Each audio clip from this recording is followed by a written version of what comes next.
En la ruta petrolera del nororiente, Carlos Minda y su esposa Judith Proaño introducen en Santa Rosa del Valle de Quijos 4 Biblias, himnarios y literatura cristiana en el año de 1946.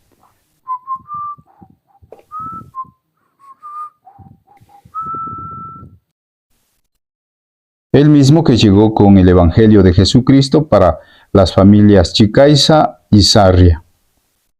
Ellos estaban ubicados en la comarca del Cauchillo, perteneciente al cantón Quijos, la actual parroquia de Linares, cantón El Chaco, provincia de Napo. Carlos Minda había llegado a la actual parroquia de Santa Rosa en calidad de socio de una cooperativa llamada Quito Orientalista. Don Carlitos, como creyente del Evangelio, en algunas oportunidades había escuchado de la historia de Cristo en el Ecuador. Era heredero de los primeros misioneros que llegaron al país. En la capital ecuatoriana, por su parte, se formaban algunas congregaciones evangélicas como la Iglesia Divino Redentor de Quito, a la que pertenecía Carlos. Hola, papi, ¿qué estás haciendo? Toma asiento, mijo. Ya estoy escribiendo la historia de la Iglesia Divino Nazareno de Linares. Y uno de los primeros que se convirtió era este hermano Luis Chicaiza. Junto con Carlos Minda le predicaron el Evangelio a el hermano Rafael Sarria Vargas. Él comenzó la vida cristiana. 3 meses después, su esposa, doña Orfelina Alvarado Jaramillo, viendo el cambio que tuvo su esposo, era tan radical que salieron un día ahí en el pasillo de la casa, aceptó a Jesús la hermana Orfelina Alvarado, registrándose como la primera mujer cristiana evangélica nacida en la zona. Estos primeros hermanos, más los miembros de la familia Chicaiza, que acababan de venir de Pastocalle, entre ellos don José María, en 1951 don Pompeyo Chicaiza, ellos se habían convertido a Cristo el 22 de octubre de 1955. Llevaron también ese testimonio de la palabra de Dios a su comunidad de origen en San Juan de Pastocalle, en la provincia del Cotopaxi, donde estaban sus padres Julio Chicaiza y Cecilia Chicaiza, quienes de la misma manera, después de aceptar al Señor con una fe profunda, vinieron también a radicarse en el Cauchillo. ¿Qué te parece? Bien, entonces, que te vaya bien, papi. En la capital ecuatoriana, por su parte, se formaban algunas congregaciones evangélicas como la Iglesia Divino Redentor de Quito, a la que pertenecía Carlos.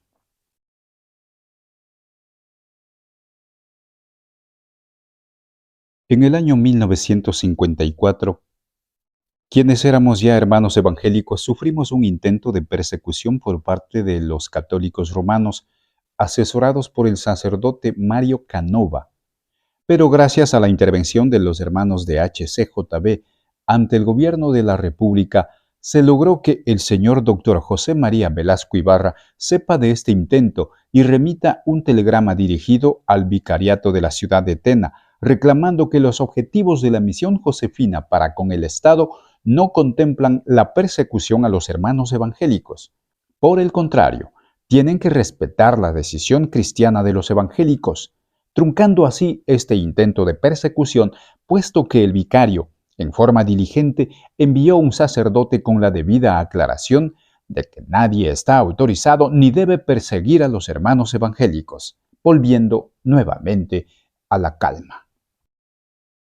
Con el liderazgo del hermano Carlos Minda, la congregación permanecía viva y creciente formando parte de la Iglesia Divino Redentor en Quito, pero que desafortunadamente pudo visitar solamente 2 veces. Para ellos les resultaba muy difícil brindar la asistencia por la distancia entre un lugar y otro, de tal manera que les delegaron la cobertura a la Sociedad de Iglesias Evangélicas Ecuatorianas, cuyo presidente visitó en una ocasión ofreciendo atenderlos en lo posible. Pero resultó que no volvió más. En cambio, delegaron a la Alianza Cristiana y Misionera, que tenía la obra en los Dos Ríos, Tena, y que geográficamente pertenecía al oriente. Carlos Minda, afectado por la salud de su esposa Judith, había retornado a Quito junto con su hijo Vicente, delegando a Luis Chicaiza y Rafael Sarria el cuidado del grupo, quienes continuaron con las reuniones, ofrendas, sesiones, planificación y hasta la adquisición de un terreno en 1954 para la construcción de una pista de aterrizaje, una escuela, un cementerio y un templo. A la comunidad habían llegado nuevas familias por su parte. La congregación se había convertido en lugar de toma de decisiones comunitarias. Desde Quito operaba como vocero embajador el hermano Carlos Minda. Por esta influencia llega al Cauchillo en una primera visita el hermano José Antonio Guerrero, pastor y presidente de la Sociedad de Iglesias Evangélicas Ecuatorianas, junto con el hermano Carlos Ortiz, coronel retirado del ejército. En esta oportunidad se realiza la primera sesión de asamblea donde se nombra un comité y actúa como director de la reunión el pastor José Antonio Guerrero. Este comité era completo pero no legal, ya que ninguno de sus miembros estaba bautizado aún. Sin embargo, las cosas ahí tratadas quedaron en las actas respectivas y fueron las siguientes dignidades y personas electas en ese día. Como anciano fue electo Rafael Sarria, tesorero Julio Chicaiza, secretario Luis Chicaiza, diáconos Facundo Velasco, José Chicaiza, Heriberto Chicaiza, Galo Chicaiza, Manuel Benavides, Carlos Velasco, Crisanto Velasco, diaconisas, María Cecilia Chicaiza, Orfelina Alvarado Jaramillo, Carmen Elena Velasco de Chicaiza, Clara Moreno de Benavides, Josefina Guatatoca de Velasco y Carmela Velasco. Con esta primera asamblea, en medio de la alegría y el compañerismo, solicitan al hermano José Antonio Guerrero 4 puntos. Primero, que les ayude a financiar la construcción de un campo de aviación. Para ello solicitan 1.400 sucres. 2. Gestionar el permiso para el funcionamiento de una escuela. 3. El permiso para construir un cementerio de propiedad de la iglesia. Y el envío de un pastor profesor para el proyecto de la Escuela Fiscomisional Evangélica, que requerían para la educación de sus niños. La congregación, por su parte, se comprometía en ayudar en la alimentación del profesor. Más adelante, el comité lograba los primeros resultados. Habían establecido contactos con HCJB, quienes les donaron algunos materiales, entre ellos cables y tubos. Era el producto de la gestión que realizaba en conjunto Carlos y Luis en la capital ecuatoriana. Los hermanos, de su parte, mantenían la fe. Pocos meses después llegaba el pastor Silva.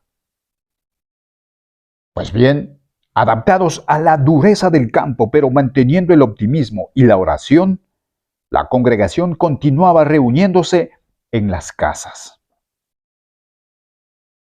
¿Cómo reaccionó la comunidad?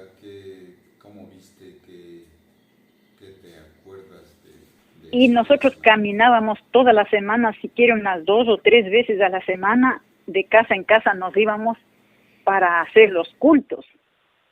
Y caminar en la noche era eso, porque el día teníamos que trabajar en el campo y la noche nos reuníamos para cantar, para hacer culto, para estudiar la Biblia, para orar, para tener estudios bíblicos. Y qué emoción era, a veces, casi en ese tiempo parece que lo más del tiempo pasaba en invierno, pero no nos importaba cogernos un plástico. Papá cogía una velita y una hoja para que no se apague la vela con el viento y la lluvia. Y con esa velita caminábamos por el lodo, no nos importaba absolutamente nada. Nos íbamos cantando hasta en el camino, siempre me acuerdo, nosotros como unos 4 o 5 hermanos íbamos con papá. Mamá también, cuando podía, cuando no tenía niños pequeños, mamá se iba juntos y íbamos cantando en el camino como hecho fiesta, andábamos. Cornelia, ¿te acuerdas tú alguna canción que era lema quizás en ese momento? Y yo sí me acuerdo algunas, por ejemplo, Señor Jesús, tú eres mi pastor. A ver, vamos, 1, 2 y 3. Señor Jesús, tú eres mi pastor, y a tu cuidado yo vivo tan feliz. Yo te conozco, pues tu voz oí, pacientemente llamándome al redil. Mi pastor es Jesús, mi buen pastor es Jesús. Mi pastor es Jesús, mi buen pastor es Jesús. En sus hombros Él me lleva cuando yo cansado estoy. Mi pastor es Jesús, mi buen pastor. Jesús es mi Rey soberano, mi gozo es cantar su olor. Es Rey y me ve cual hermano, es Rey y me imparte su amor. El Evangelio empezó aquí y empezó con estos cantos. Este es uno de esos cantos que teníamos siempre en los cultos hace ese tiempo. Por ende, esta es una raíz y especial. Los más jóvenes tienen que no olvidar que ahí se asienta, es la base del Evangelio en este sector, con estos cantos. Eso cantaban y aprendieron nuestros padres que ya pasaron a la presencia de Dios y nos dejaron. Y hoy otra vez lo recordamos con gozo y con gratitud. Se dice que todo proceso de crecimiento tiene etapas difíciles. La comunidad del Cauchillo había soportado una etapa de persecución. Enseguida hubo otras repercusiones: estigmatismo religioso, prejuicios, el bullying hacia la comunidad, los hijos sobre todo, y hasta la cuestión de tener cuidado en acercarse a esta gente. Algunos políticos llegaron a decir que a esa comunidad no van a apoyar con obras públicas. Esto hizo que más adelante muchos habitantes abandonaran el lugar buscando otros horizontes. ¿Aló? ¿Aló? Qué gusto. Cornelia, Sí, ¿cómo estás? tú eres creyente y mujer de fe. ¿Puedes contarnos, por favor, cómo fue esa época donde la comunidad de Cauchillo sufrió por persecución por su credo, por su fe? Por ejemplo, una mañana estábamos en casa con mis padres, papá, mamá, todos mis hermanos, y llegaron a la casa como unas 10 personas y salió mamá a recibirles como siempre, con toda la atención, y ellos dijeron: somos los trabajadores de don Carlitos Pérez, estamos trabajando aquí en el potrero y necesitamos que por favor nos vendan plátanos, nos vendan yuca, papas, leche, queso, huevos, lo que tengan, que por favor nos vendan, necesitamos, porque vamos a pasar el día aquí y no tenemos que cocinar. Y ahí fue cuando nos informamos que don este señor Carlos Pérez había venido a sentarse aquí al ladito de nosotros y sus 20 trabajadores trabajando el potrero que era nuestro. Habían tumbado toditos los árboles y encima de un ganado que estaba ahí, habían matado ganado en esa vez.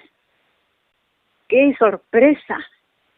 Cuando nos informamos que el sacerdote de Borja, que estaba trabajando en esa época, él había jurado a la gente, a sus feligreses, que él estaba encargado de hacernos despechar y hacernos, si es posible, quemarnos o matarnos, que todos los evangelistas del Cauchillo tienen que salir y que era prohibido vender en las tiendas nada de comida, nada de nada a los evangelistas estos, porque tienen que salir de aquí, del Cauchillo. También a papá le tocó seguir un juicio. Bueno, en ese juicio papá sufrió bastante y él venía aquí y decía, lo que más me duele es el maltrato. Cómo me tratan, como a un perrito me ven mal y todo con injusticia. ¿Cómo viste tú el comportamiento, igual la actitud que tomó la comunidad que ya estaba ahí, los vecinos? ¿Qué recuerdas? Los vecinos, me acuerdo una hermana que había mandado a decir que se reúnan todas las mujeres, porque las mujeres tenemos que hacernos respetar, que cojan palos, que cojan piedras, porque es necesario defendernos. A los hombres no se les permite pegar a los demás, pero las mujeres sí podemos. Que se reúnan, que nos unamos para mandarle sacando. ¿Cómo le vamos a dejar al hermano Rafico solo? Entonces, pero papá dijo, no, así no es bueno. Nosotros no debemos actuar así. ¿Cómo trataban a esta comunidad? ¿Había algún prejuicio, algún matiz de esas sombras o se había superado? Parece que muchos años sí había un grado bastante alto de marginación, porque no se podía conseguir las cosas, no podíamos ni siquiera hacer el camino de herradura, ni conseguir los puentes, pero la carretera en ese tiempo no existía, no había ni por acá. Pero sí había un poquito de, yo sí pienso que nos marginaron bastante tiempo. Y cuando nosotros andábamos, me acuerdo cuando estaba en el 5º grado, por ejemplo, 5º grado, 6º grado, salíamos al Chaco. Y ahí en las tiendas no nos querían vender los caramelos, por ejemplo. Yo recuerdo, señora, véndame un caramelito o un centavo de caramelos, y ella hacía igualito como hace el chivo. escupía en dirección a mí y no me vendía, se iba. Entonces yo me regresaba con mi centavito y no compraba mi caramelo que tanto me gustaba. Y así a mis hermanos también.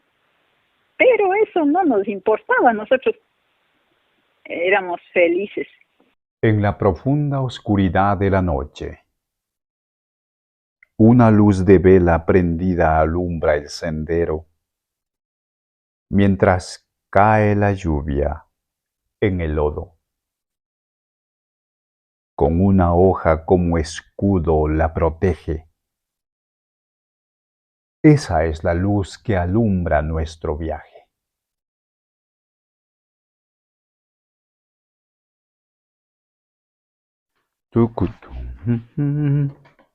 Es así que un 27 de octubre de 1957 consiguieron instalar una pequeña planta hidroeléctrica donada por parte de HCJB y que fuera instalada en la finca del hermano Rafael Sarria para aprovechar la riqueza de las aguas.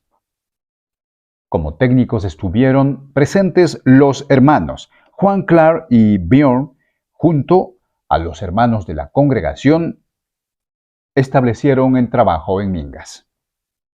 Esa misma fecha se aprovecha para la realización de la presentación de 15 niños y niñas de la comunidad. Casi un año después reciben la visita del reverendo Enrique Miller, presidente de la Alianza Cristiana y Misionera, que al ver que actuaban como cristianos normales, decidieron tener el primer bautismo en la iglesia.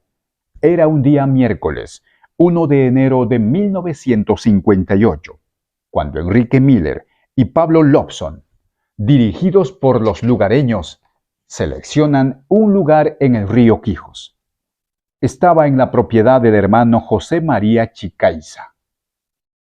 11 hermanos, entre ellos Julio Chicaiza, Cecilia Chicaiza, Luis Neptario Chicaiza, Carmen de Chicaiza, Rafael Sarria Vargas y Orfelina Alvarado Jaramillo, José Chicaiza, Heriberto Chicaiza, Galo Chicaiza, Telmo Chicaiza y Olmedo Chicaiza Chicaiza. El Espíritu Santo había guiado paso a paso para llegar a este punto.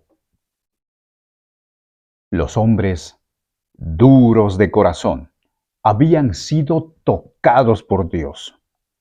Y ahora, no solo ellos eran transformados, sino también sus familias.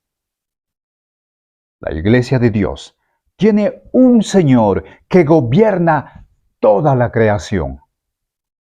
Y Él controla el tiempo.